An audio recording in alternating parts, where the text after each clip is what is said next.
श्री स्वामी समर्थ आपल्या यूट्यूब चॅनलवरती आपल्या सगळ्यांचं मनापासून स्वागत आहे। आज आपण बघणार आहोत आपल्या घरामध्ये देवघर हे कशा प्रकारचं असलं पाहिजे। घर छोटं असो किंवा मोठं, देवघर हे प्रत्येकाच्या घरी असायलाच पाहिजे। देवघर नसेल तर तुम्ही चौरंगावरती सुद्धा देवांची मांडणी व्यवस्थित करू शकतो। त्यानंतर देवघर दर्शवतं की आपल्या देवघर म्हणजे आपल्या घराचा आरसा आहे। देवघर प्रसन्न असलं की आपलं घर आपोआपच प्रसन्न राहतं। म्हणून आपलं देवघर जास्तीत जास्त प्रसन्न ठेवण्याचा प्रयत्न करायचा असतो। देवघर लाकडाचं असो किंवा संगमरवरी, प्रत्येकाची कॅपॅसिटी नसते की ते लाकडांचं किंवा सागवानी देवघर घेऊ शकतात। अशा लोकांनी संगमरवरी देवघर घेतलं तरीही चालतं। देवघर घेताना एक सगळ्यात महत्त्वाची गोष्ट ती लक्षात ठेवायची, ती म्हणजे आपल्या देवघराला कळस असू नये आणि तीन किंवा 5 पायऱ्या असायला पाहिजेत।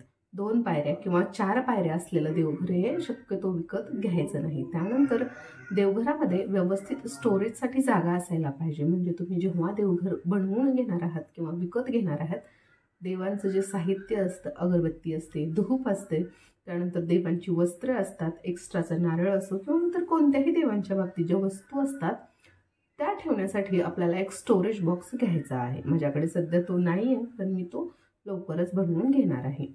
महत्त्वाचं म्हणजे देवघर जेव्हा आपण विकत घेणार आहे तेव्हा त्याच्यावरती शुभ, लाभ किंवा ओम, स्वस्तिक असे शुभ चिन्ह असले पाहिजेत। शक्य असेल तर हत्ती किंवा मोर असलेला आपण देवघर आवर्जून विकत घ्यायचा आहे। आणि शक्यतो लाकडाच्या देवघरावरती मोर, हत्ती, शुभ लाभ, स्वस्तिक, ओम असे जे सिम्बॉल्स असतात, चिन्ह असतात, ते बनलेलेच असतात। तर हे देवघर मी 6 महिन्यापूर्वी घेतलं होतं। तर हे मी इथूनच घेतले, जिथे मी राहते कोल्हापूरमध्ये। हे 6000 रुपयांना हे देवघर दिलेलं आहे। तर खूप छान आहे। पायऱ्या याच्यात सेपरेट नाही आहेत, पण जर मी कस्टमाइज करून घेतलं असतं किंवा बनवून घेतलं असतं तर मला भरपूर दिवस लागले असते आणि मला वेट होत नव्हता की देवघर पटकन कधी बनेल। तर तरी पण हे देवघर खूप सुंदर आहे, मला खूप आवडतं। आणि देवांची पायऱ्यानुसार मांडणी कशी करायची याबद्दल सुद्धा आपण लवकरच व्हिडिओ अपलोड करणार आहोत, त्यामुळे आपल्या चॅनलला नक्की सबस्क्राईब करून ठेवा। देवघरामध्ये महत्त्वाचे 5 देव आपल्याला असायलाच पाहिजेत। सगळ्यात पहिले देव म्हणजे गणपती बाप्पा। गणपती बाप्पा हे आपल्या मंदिरात असायलाच पाहिजेत आणि मूर्ती नेहमी भरीव असल्या पाहिजेत। एका दादांनी मला कमेंट केलेली की तुम्ही सांगताय की मूर्ती भरीव असल्या पाहिजेत किंवा देवांना अंघोळ अशी घालायची, पण माझ्या लग्नामध्ये आलेले 2 देव, एक लक्ष्मी आणि एक विष्णू, ते पोकळ आहेत।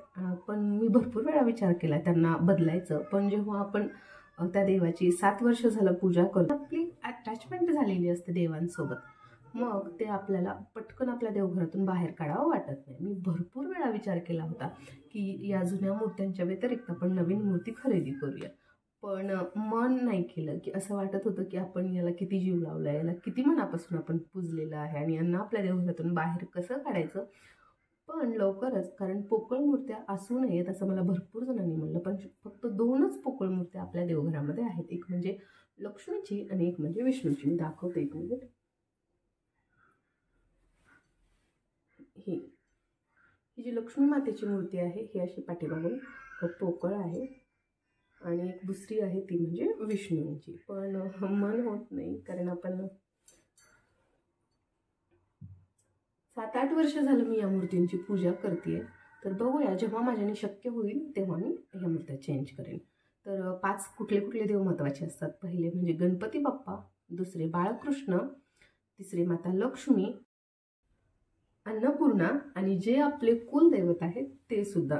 आणि जर स्वामी समर्थांच्या केंद्रानुसार जर देवांचे 5 देव कुठले महत्त्वाचे असतील तर त्यामध्ये स्वामी समर्थांचा सुद्धा समावेश होतो।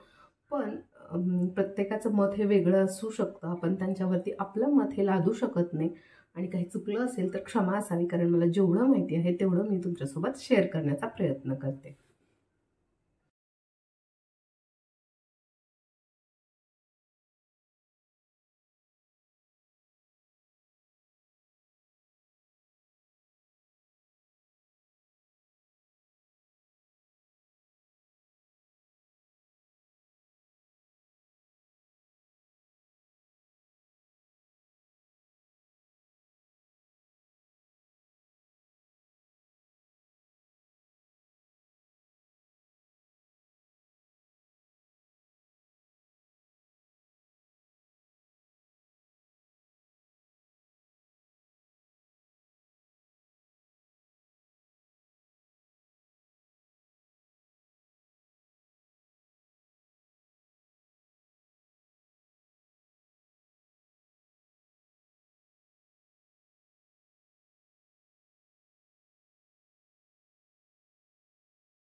असं सांगितलं जातं की ज्या घरामध्ये सूर्यप्रकाश आणि ताजी हवा ही रोज येते त्या घरामधली नकारात्मक ऊर्जा ही आपोआप कमी होते आणि सकारात्मक ऊर्जेमध्ये वाढ होते.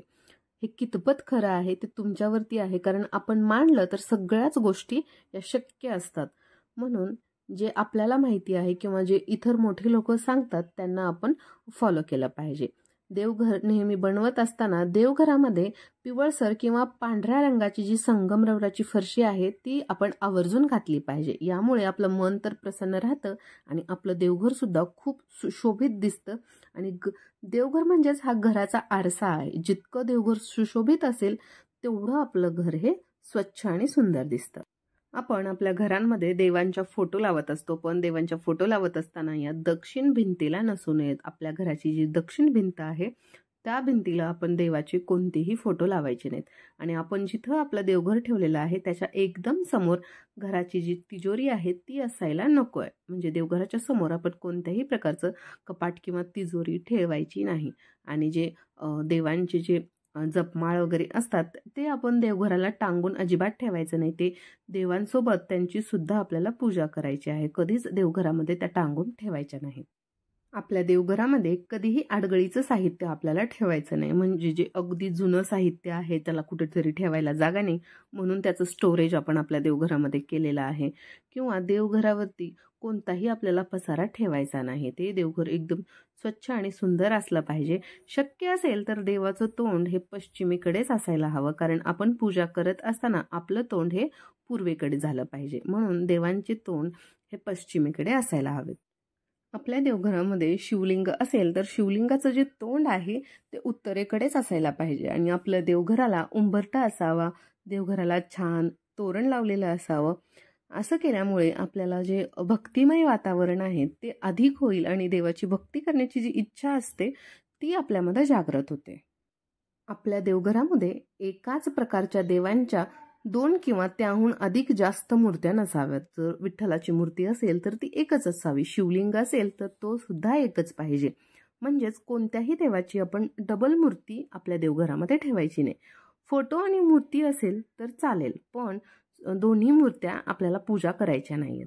आणि त्याचबरोबर भगवान शंकराची जी फोटो आहे ती सुद्धा आपल्याला आपल्या देवघरामध्ये ठेवायची नाही. शंकर आणि पार्वती यांची सुद्धा मूर्ती असते तर त्या मूर्तीची सुद्धा आपल्या देवघरामध्ये आपण पूजा करायची नाही असं सांगितलं जातं. फक्त शिवलिंगाची आणि नंदी महाराजांची आपण या देवघरामध्ये पूजा करू शकतो. त्यानंतर शनिदेवांची सुद्धा आपल्याला देवघरामध्ये फोटो किंवा मूर्ती ठेवायची नाही. हनुमानांची सुद्धा फोटो आणि मूर्ती ठेवायची नाही. घरात इतर कुठेही चालेल. हनुमानाची जी फोटो असते ती घरात आपण हॉलमध्ये लावू शकतोय किंवा किचनमध्ये लावू शकतोय, पण देवघरामध्ये आपण हनुमानाची मूर्ती लावू शकत नाही. त्याचबरोबर गायत्री माताची सुद्धा आपल्याला देवघरामध्ये पूजा करता येत नाही. असं म्हटलं जातं गुरु आणि शिष्यांची सोबत पूजा केली जात नाही, म्हणून काही गोष्टी आपल्याला आपल्या देवघराच्या बाहेर ठेवायच्या असतात. वास्तुशास्त्रानुसार काही गोष्टी आपल्याला पाळाव्याच लागतात. मी माझ्याने शक्य होईल तेवढं पाळते आणि तुमच्यावरती तुमचं डिपेंड आहे की तुम्ही पाळायचं की नाही हे तुम्ही स्वतः ठरवायचं आहे. आणि जर तुम्ही ठरवलं असेल तर तुमच्या आयुष्यामध्ये होणारे जे बदल आहेत ते तुम्ही मला कमेंट करून नक्की शेअर करा. पण आपलं देवघर हे सूर्यप्रकाश जिथे येतो तिथं जर ठेवलं नसेल किंवा आपल्या तिथं ठेवण्याची व्यवस्थित जागा नसेल तर देवघरामध्ये आपण बल्ब लावायचा आहे, LED लाईट्स लावायच्या आहेत. बाजारामध्ये सध्या खूप सुंदर सुंदर वेगवेगळ्या प्रकारच्या लाइटिंग्स आलेल्या आहेत, त्या सुद्धा आपण आपल्या देवघरामध्ये लावू शकतो. देवघर जिथं आहे तिथं छान अशी खेळती हवा आली पाहिजे. प्रकाशाच्या बरोबर आपण हवेचा सुद्धा विचार केला पाहिजे, कारण असं असेल तर जे आपल्या घरामधलं वातावरण आहे, देवघरामधलं वातावरण आहे ते एकदम भक्तिमय होतं.